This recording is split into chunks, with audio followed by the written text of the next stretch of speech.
Hello दोस्तों, उम्मीद करता हूँ आप सभी बहुत अच्छे होंगे और आज एक बहुत ही इम्पोर्टेंट टॉपिक के बारे में आपको बताने वाला हूँ। बहुत ही इंटरेस्टिंग भी है। क्या आपने कभी सोचा है कि वर्ल्ड वार वन और वर्ल्ड वार टू के दौरान हैकिंग जैसी चीजों का इस्तेमाल हुआ होगा? तो ये जानकर आपको काफी हैरानी होगी कि बिल्कुल हाँ। लेकिन उस दौरान इलेक्ट्रॉनिक वॉरफेयर तो था नहीं। आप सभी जानते हैं कि अगर हम कंप्यूटर की बात करें और इंटरनेट की बात करें तो ये चीजें बहुत समय बाद आई हैं। 1969 में आर्पानेट की शुरुआत हुई और उसके बाद ही इंटरनेट की शुरुआत हुई। ऐसे ही अगर हम कंप्यूटर्स की बात करें तो फर्स्ट इलेक्ट्रॉनिक डिजिटल कंप्यूटर्स का नाम जब भी आता है ना, जो कि 1946 और 1947 में बना था, तो उस हिसाब से भी कंप्यूटर का जो शुरुआती दौर है 1946-7 के बाद से स्टार्ट हुआ और इंटरनेट 1969 के बाद से। तो 1969 का मतलब ये नहीं है कि तभी से बहुत फास्ट वे में इंटरनेट चलने लगा। ये तब उसकी बहुत एक नॉर्मल सी शुरुआत थी। जो शुरुआत करने वाली ऑर्गेनाइजेशन थी उसका नाम था आर्पानेट, यानी कि एडवांस रिसर्च प्रोजेक्ट एजेंसी। अब बड़ी इंटरेस्टिंग सी बात है, मुझे जब ये फर्स्ट टाइम पता चला कि वर्ल्ड वार वन हुआ और वर्ल्ड वार टू जब हुआ, उस दौरान यानी 1914 में आपका वर्ल्ड वार वन की शुरुआत हुई थी, वर्ल्ड वार की।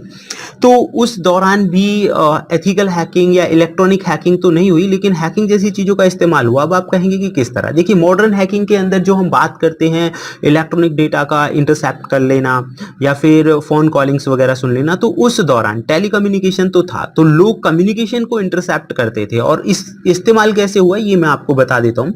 उस दौरान की एक बहुत महत्वपूर्ण घटना है जिसकी वजह से अमेरिका वर्ल्ड वार वन का हिस्सा बना, जिसे हम जिमरमैन टेलीग्राम के नाम से जानते हैं। जिमरमैन टेलीग्राम में क्या था कि जर्मनी ने मैक्सिको को यूके और यूएस के खिलाफ उकसाने के लिए एक सीक्रेट मैसेज लिखा, सीक्रेट मैसेज भेजा हुआ था। तो ब्रिटिश इंटेलिजेंस ने क्या किया, उसे इंटरसेप्ट करके यानी मैसेज को इंटरसेप्ट किया और फिर उसे डिकोड किया, और डिकोड करने के बाद अमेरिका को बता दिया, जिसकी वजह से जो अमेरिका था वर्ल्ड वार वन का हिस्सा बना। हालांकि पूरा मैसेज क्या था, किस तरह की फॉर्म में किया गया, वो मैं आपको बताऊंगा आगे।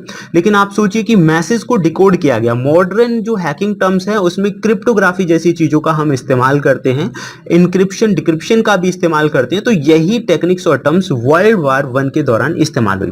दूसरा अगर मैं कहूंगा रेडियो सिग्नल इंटरसेप्शन। अब देखिए, रेडियो सिग्नल को इंटरसेप्ट करके ऐसा किया गया था, तो रेडियो सिग्नल इंटरसेप्शन भी आजकल मॉडर्न हैकिंग का ही हिस्सा है, जैसे कि सिग्निंट। सिग्निंट क्या है? Signal intelligence. तो गाइज इसका इस्तेमाल किया गया। वर्ल्ड वार टू की अगर मैं बात करूं तो एक तरह से हम ये कह सकते हैं कि ये हैकिंग का प्रिमिटिव वर्जन था। तो सबसे बड़ा उदाहरण स्पेशली हम ये कहेंगे कोड ब्रेकिंग का। कोड ब्रेकिंग में क्या हुआ कि उस दौरान एनिग्मा मशीन्स का इस्तेमाल, एनिग्मा मशीन्स, अब ये क्या है ये थोड़ा सा मैं आप लोगों को बताऊंगा।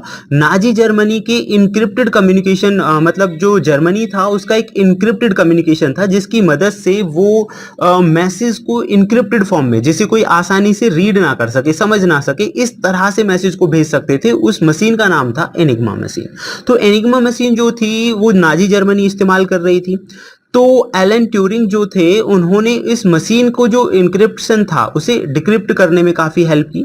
तो एक हिस्टोरिकल लेवल का एक साइबर अटैक आप उसे कह सकते हैं कि बहुत पुराने टाइम में तो ब्रिटिश जो मैथमेटिशियंस थे उन्होंने इस कोड को ब्रेक किया था। तो दूसरा क्या है, कोड ब्रेकिंग सेंटर्स हुआ करते थे, जैसे जर्मनी जापान के जो कोड्स थे उन्हें ब्रेक करने के लिए कंप्यूटर जैसी मशीनों का इस्तेमाल किया जाता था, जैसे कि कॉलोसस हो गया। कॉलोसस उन दौरान इसी तरह की मशीनें हुआ करती थी जिनसे कोड्स को ब्रेक किया जा सकता था। इलेक्ट्रॉनिक जैमिंग जैसी चीजों का इस्तेमाल किया जाता था।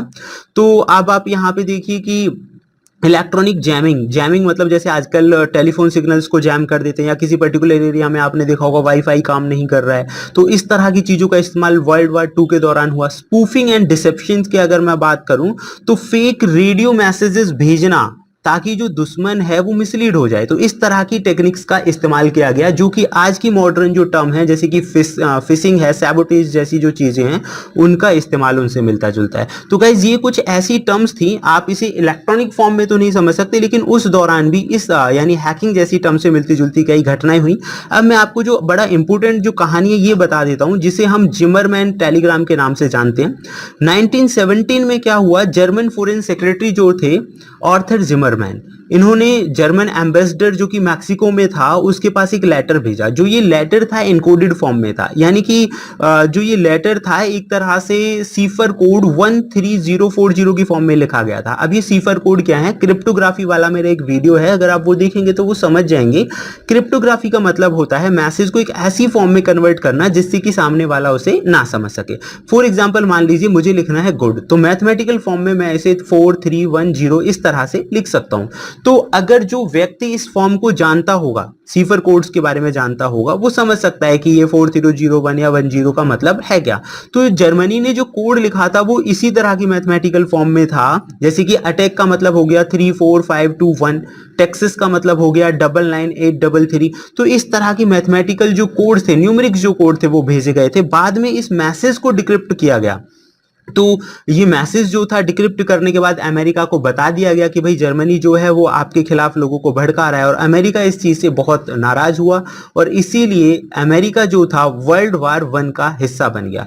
तो अप्रैल 1917 में यूएसए जो था ऑफिशियली वर्ल्ड वार 1 का हिस्सा बन चुका था। तो गाइज ये थी कुछ इंटरेस्टिंग जानकारी जिसमें आपको पता चला होगा कि साइबर सिक्योरिटी जो तो हम आज की मॉडर्न टर्म्स यूज कर रहे हैं, हैकिंग जैसी टर्म्स का इस्तेमाल वर्ल्ड वार 1 के दौरान भी हुआ था, लेकिन उसकी जो फॉर्म्स थी वो काफी अलग थी। उम्मीद करता हूँ ये वीडियो आपको पसंद आया होगा। अगर आप चाहते हैं ऐसी महत्वपूर्ण जानकारी मैं आप लोगों के लिए लेकर आता रहूं तो देखते रहिए YouTube channel masters in ethical hacking. Thank you friends, good bye.